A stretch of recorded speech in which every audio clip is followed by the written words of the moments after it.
সিলেটের শাহজালাল উপশহরে কোমল পানীয় কোকা-কোলা পান করে নারী ও শিশুসহ একই পরিবারের ৫ জন অজ্ঞান হয়ে Sylhet MAG Osmani medical college হাসপাতালে ভর্তি রয়েছেন।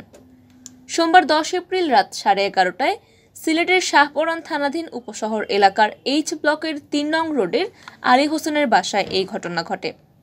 ভুক্তভোগী পরিবারের স্বজনদের অভিযোগ, একই এলাকার রাজু নামের এক ব্যক্তি বাসার পার্শ্ববর্তী একটি দোকান থেকে কোকা-কোলা কিনে এনেছিল।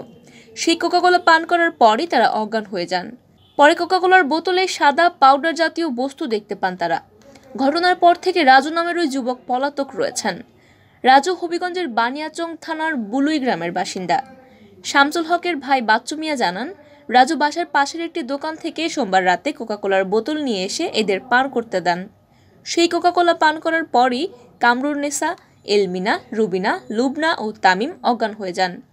তৎক্ষণাৎ পরিবারের সদস্যরা তাদের ওসমানী হাসপাতালে নিয়ে গিয়ে ভর্তি করেন। পরে চিকিৎসায় তাদের জ্ঞান ফেরে। কোকা-কোলার বোতলে সাদা পাউডার জাতীয় বস্তু রয়েছে বলে তিনি জানান। তবে এর পিছনের কারণ বলতে পারছেন না তিনি। ঘটনার পর থেকে রাজু পলাতক রয়েছে। এই ঘটনায় থানায় অভিযোগ দায়েরের প্রস্তুতি নেওয়া হচ্ছে বলেও জানিয়েছেন তিনি। এ বিষয়ে শাহপরান থানার ভারপ্রাপ্ত কর্মকর্তা আবুল খায়ের জানিয়েছেন, বিষয়টি সম্পর্কে আমরা অবগত রয়েছি, খোঁজ খবর নিচ্ছি, বিষয়টি খতিয়ে দেখা হচ্ছে। ভুক্তভোগী পরিবারের পক্ষ থেকে এখনো কোনো অভিযোগ আসেনি বলে জানান তিনি।